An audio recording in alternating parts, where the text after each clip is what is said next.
Today we're looking at anticipation and feedback. We're looking to define and describe anticipation, to analyse the term feedback, and to evaluate the concept of different types of feedback that are used within sport.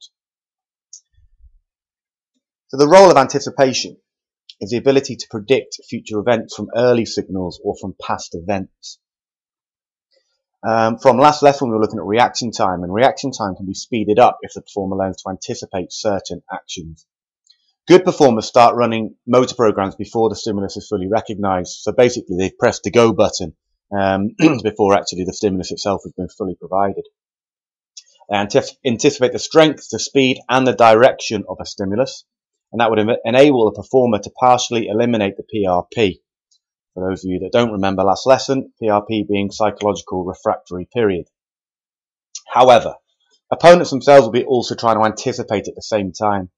Opponents' reaction times can be increased by increasing the number of choices of stimuli they have. For example, the amount of dummies, the amount of fakes. Last lesson we were looking at Cristiano Ronaldo in his stepovers and things, and that's the sort of thing that can slow down opponents' reaction times. So improving response times. First of all, it's detecting the cue. Sorting out the stimulus, for example, the starter's gun, from the background, spectator noise, opponent's noise, other people talking, making noise around you. It's just picking out the one stimulus. Detecting relevant cues. Pick out relevant stimulus from other possible ones. So we're using choice reaction time, eliminating alternative choices. Then we can look at decision making, work on set pieces and open skill situations so that an automatic or complex response can be made to a simple open stimulus. We can also improve response times by the change in attentional focus. So practice a switch of concentration quickly from one situation to another. For example, from defense to attack and back again would improve our response times.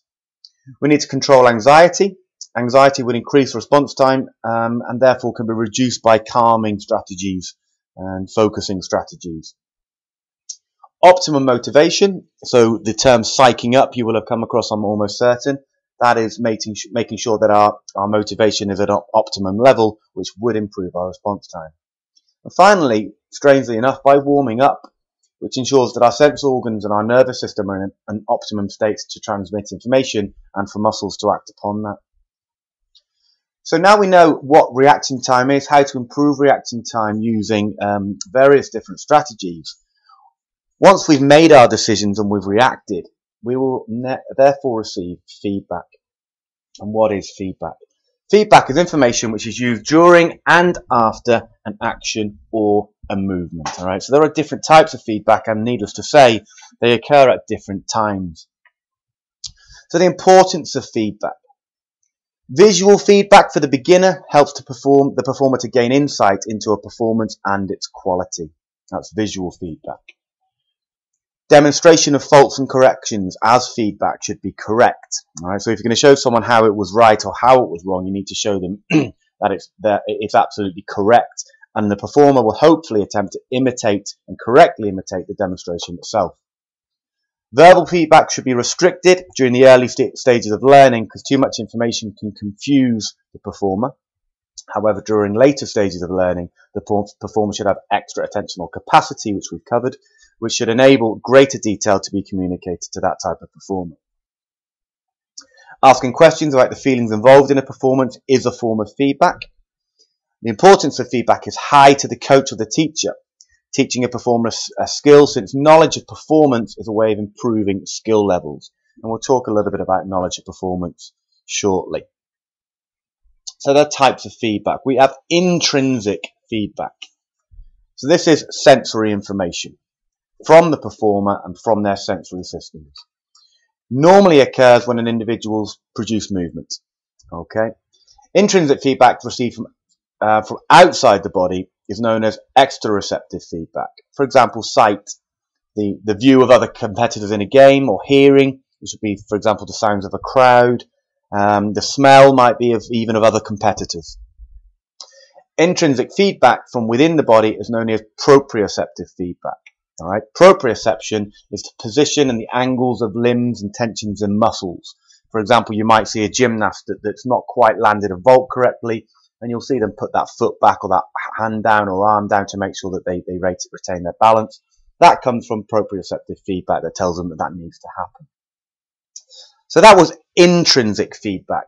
We also need to look at extrinsic feedback, which is split into two different areas. Knowledge of performance and knowledge of results. Now, knowledge of performance is information about the performance, its quality, the rhythm, the aesthetics, and this can be from a various number of sources. For example, it could be from a coach, it could be from video analysis, it could be even from the press or television coverage. We've also got knowledge of results. This is the information about the outcome of a performance. So this is success or failure, how far, how high, what time you received. And the information can come from, again, a number of sources. It can come from a coach, it can come from a video, and it could come from the press. But it's about the outcome of the performance itself. So what are the functions of extrinsic feedback? Well, it's motivational. Success is motivational. All right, and failure can act as a spur. All right, so both success and failure can spur on motivation. It's reinforcing, so the behavior that's rewarded tends to be repeated. So praise for a correct performance will act as a positive reinforcement, and this will influence the performer to desire to repeat the correct performance. So if they've been reinforced, it's more likely they're going to want to do it again. Feedback provides information about errors, hence the performance will be able to correct those errors and improve performance. Unfortunately, some performers can become dependent on feedback. For example, a coach or significant other about the quality of performance or the technical competence of a performance. If the feedback is withdrawn or cannot be given, then the performance can actually get worse and deteriorate. For example, in a field event, athlete in a major games who can't function without the feedback from a coach about his or her technique and therefore will fail. So if the coach isn't there to hold the hand, for example, then it might be that the performance deteriorates. Now, there are different types of feedback, and we'll start our lesson on Friday with by looking at these types of feedback. We have something called concurrent feedback. This is a feedback that occurs during a performance. It's got the aim of improving skills or techniques whilst the performer is actually performing. We have terminal feedback that occurs after a performance is finished. This is important because it strengthens the schema in learning, and it's much more likely that errors can be corrected. We also have positive feedback, which is feedback that gives information aimed at a constructive development of performance. Positive reinforcement, praise, encouragement about good performances, and the knowledge from poor performances, which gives insight about the errors and their possible correction, once again hopefully improving performance. And finally, we have negative feedback, which is information that could depress performance. So negative reinforcement, negative criticism about poor performances in the hope that you don't see the repeat of those performances in the future.